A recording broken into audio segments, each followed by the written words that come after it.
Have you been to any of these places, Marla?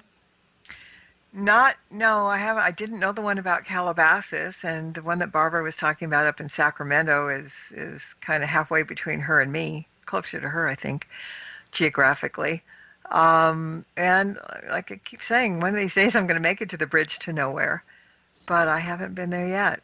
Hmm. But there is that other bridge in Pasadena. I think they called it Suicide Bridge, and The when Nick Colorado Street Bridge, yeah. Yeah, because I know when Nick Redford was on my show with one of his books, he had that a chapter on it in one of his haunted books, and that was nicknamed Suicide Bridge because that's where people would go, and it's a beautiful bridge. Oh my God, yeah. Okay, now I got to find another picture. Keep talking, Jeff.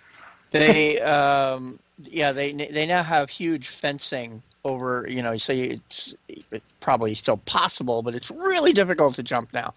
But I was on an investigation under the bridge, down below at ground level, and we got a major weird EVP down there. Hmm. We were playing it back, and you could literally hear what sounded like a child say, pew, pew, pew, like he was playing a ray gun or something. We're like, what the heck? No. And we remembered exactly where we were all standing and walking because it was only a few minutes earlier. So we all went back and we tried contacting whatever child ghost it might have been. Then nothing else. We got nothing. But that just blew our minds because it was clear as though somebody was standing in front of it. And I was right by, the four of us were all close enough together that we would have heard it if someone had physically been in a bush or something. And we were like, oh, what's that? But no, it was just blew our minds. All right, I just I don't know why it's buffering. Okay, I put a picture of the Suicide Bridge, but I also found a picture of the barriers they put up, and the barriers are quite beautiful. Oh yeah, they're fortunately they're not they're functional but classy. Yeah, okay, so I'm going to do that too. So One of Rachel Bloom's music video she shot walking on the bridge. Oh, okay, because that's amazing. It's very decorated. The lights match the lights on the bridge, the old-fashioned, almost like the old gaslight kind of thing. Yeah, but, the old. So for anybody in the chat room, there they are. Yeah. And sorry that those that are listening out of the chat room can't see all this stuff that I'm putting up. Blame Para-X that we don't have some kind of a thing that magically could zap the pictures to anybody that was listening in. Get like a hologram in front of them or something. Oh. Yeah. Well, I'll try and find photos and post them on the report page of your show here on my website. And when we went on break, I got the giggles about the report page. Because for those who don't know it, Jeff does a very concise written narrative, basically, of what we talk about on the show. And he's very much to the point, and he doesn't miss a trick. And so I was just sitting here thinking, okay, how's he going to cover the goose poop? It just got me. So, yeah, watch what you write, because it gave me the giggles. I appreciate that, Jeff. Well, I've also wrote up reports when I've been a guest on your show. Well, I know, but we weren't talking about that's true. Yeah. That kind of stuff. No, yeah, I know your reports are great. And like I said, they're very meticulous. So if we're talking very serious stuff, and I mean, it's easy read and very concise. So. And Jeff does that on every show. He does. Yep. Yes. Mm-hmm. Yeah. And there'll be a disclaimer on this one. Caution. Goose poop. Yeah. Beware. Beware. Now you were saying how the houses there where you're at are haunted. So let us know what's going on. Well, I mean, every house I've lived in has been, but this one is kind of exceptional in that, I mean, they were living here. Let me say that I'm in the guest house. I'm not in the house, so I'm not attached. I'm detached, but I'm in the house a lot. And there have been some things that go on here. I mean, I've gotten a hold of Bruce Tango every so often. Bruce, what do you think about this? And he's in the chat room, by the way. Hey, Bruce. But we see things frequently. It's really kind of interesting because it's to the point that none of us gets particularly chuffed about it. Like Ginny and I'll be doing the dishes after dinner, and all of a sudden we'll hear somebody say something, and nobody's in the room with them, and we'll kind of look at each other, and it's one of those, you heard that, didn't you? And the other one just nods, and then we keep on doing what we're doing. We shrug our shoulders and move on. Ginny, I think, is way more sensitive to this than I am because she's had things that scared the life out of her already, but she's a brave soul. People call her name, and she sees dead people way better than I do. And but there are like ones here that just live here, and Steve calls the one in the house Charlie for some reason, and he says he sits up at there's a bar between the kitchen and the living room, and he says he sits up there all the time, just sitting there. And I'm, okay, Charlie. But there were some bad things that happened to her child, or her son at one time. He was a teenager, and he got, long story short, got pinned to his bed and choked by something that was in the room that he couldn't see, but he felt it. And Ginny tried to get him out. I mean, she heard the screaming. She came running. His sister came running. They tried to open the door, which there is no lock on the door, but they couldn't get the door open. And finally, they got through it, a mother's love kind of thing. Didn't break the door open, but got it open and grabbed Jason by the foot and started dragging him out the door, and something was pulling him in the other direction. Really? That was scary. And yeah. this is the house that they live in now? Mm-hmm. You're kidding. Yeah, it's a big house, so this was at one end. They've added bits to it, and so I have to use the bathroom in the house for showers and stuff because the one I have here isn't working right now. And the room that Jason got, for lack of a better word, attacked in, and then there's a bedroom next door to that, and then there's the bathroom, and it's a hallway. And I literally hate going into that bathroom when nobody's home, or if I won't go in at nighttime. Huh. Because that whole hallway has it. And one day, my godson was sitting there, we were in the living room, and he was looking in that direction. And he's staring at something through the hallway into that one bedroom that was there, and he was just staring and staring. I mean, he's a grown man now. He's, in his 30s. And I could see the look on his face. I said, "What's the matter with you?" And he goes, "I hate that room. I hate that room." And he says, and then he said he was seeing something in there. So it's scary because sometimes I can walk out of the bathroom, and again, I'm not a coward at all. Some days I can walk out of the bathroom and just walk into the living room and get back outside.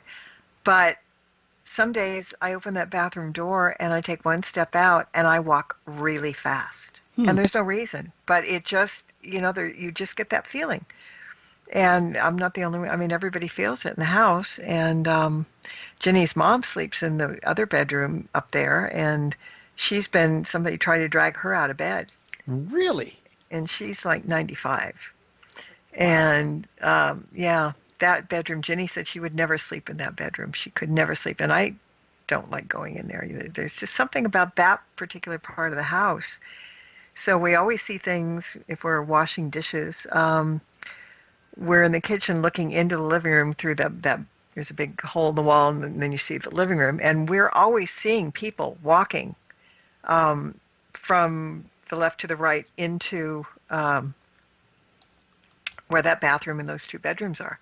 We see shapes and figures, and some go fast, some go slow, and I think I did mention this to Bruce, but I was walking in the kitchen one day. Nobody was in there. Everybody was, away. And I looked towards that hallway through the cutout in the wall of the bar, and I saw a man standing there with a blue shirt on. And I could see it was a short-sleeved shirt, almost like a T-shirt. And I just saw his arm. And I was going to get closer because I was curious. I wasn't afraid. I was curious. And I tripped over the dog. And so when I looked back up, it was gone. But that was the first time I ever saw something that full. Wow. Usually we see shapes. Yeah, and back here in the guest house, there is stuff here. The cat goes crazy a lot. But there was one that every time I went into my bathroom, washing my hair, brushing my teeth, I would feel like I kept turning around and turning around. And finally, I just said something like, don't. When I'm in the bathroom, stay out of the bathroom. Don't, blah, blah, blah. And I don't feel it that much anymore because you kind of have to own it. This is my place, not yours. And you don't need to be peeping. Um, Have they so ever tried to have someone come in to cleanse the house or investigate and see what it might be? Have they done any research on the history of the place? we know that back in the 30s, this was the house that the mayor of Azusa lived in. And we did have somebody come in that was psychic at one point because I had her on my show years ago. And I said, well, she lived in town. And she said, well, I'd like to come in the house and walk around. And she walked around and we didn't tell her anything, but when she went into that room that Jason had the problem in the hallway and the other bedroom, she said, there's something here. It's, she said, you can feel it. It's palpable. She also felt something. Steve turned his garage into a workshop, and it's huge, and power tools and whatever, because he's a woodworker. And she felt something in there. And then when she came into this room, she said, well, this is kind of attached to the yard, and they used to have a lot of parties out here. So she said, I can kind of get the idea of this being a very party atmosphere kind of place. Hmm. But nothing has been dangerous. But I mean, the funny thing is, they added on, and Jenny's grandkids were here one day, and they were little, like 3 and 4, and they were all out in the backyard, and the kids were running around, and all of a sudden, one of the older one, I think the 4-year-old, goes, "Grandma, Grandma," and there wasn't anybody there, and Jenny said, well, who are you talking to? He said, Grandma. And Jenny said, well, what does she look like? And he described Steve's mother, who had passed away a few years before. So the kids were seeing ghosts. Hmm. And they built, because Steve's mother came to live with them, and they added on a mother-in-law unit to the house. So, if you're going in the kitchen, you can go in the kitchen, but if you take a little right turn, there's a little hallway, and then you get into there's a living room and a bedroom and a bathroom and a closet, and really nice. And that's where the woman lived. And that's kind of where the grandson saw him. But when we're in there, because we use that middle room, we call it, as a den, watch TV at night and stuff, and there's a bathroom in there, so sometimes, you have to go. And when I come out of the bathroom, sometimes when you walk out of the bathroom, you're looking right into this huge walk-in closet. And there are days that I know somebody's in there. And I'll come out and say, Jenny, watch it tonight. Somebody's in the closet. And she'll go, oh, God, stop it. and then other days I'll walk out and I'm like, hey, good news. They're not there. Whoever, I don't know who it is, but you just get the feeling that there's somebody in the closet. Probably her, because it was her closet. So there's lots of things that go on in here, but like I said, we kind of take them in stride. I don't know, it's just like everyday stuff, and nobody's hurt or anything. Now, Steve always wants to do seances, and he's got his grandmother's Ouija board back from the 1800s. Wow. But Jenny never wanted him to do it because of the kids, not while the kids were here. When she was raising her 3. And then she doesn't want him to do it because of the grandkids. The little ones stay here too sometimes. So she doesn't want him to open up that gate, open up that portal. But he keeps saying, well, come on, let's have a seance. No, Steve, we're not doing that. It end up being a segment on one of the paranormal shows on Travel Channel. Yeah, right. Yeah, it could be. You never know. I mean, there's enough activity. Bruce Tango keeps saying, well, why don't you just get some EVPs? And I said, well, because it would have to be when I was here in the house alone, and if I did, then I'd be even more freaked out if something happened. I don't want to hear it. I'll do it with somebody else, but I won't do it myself.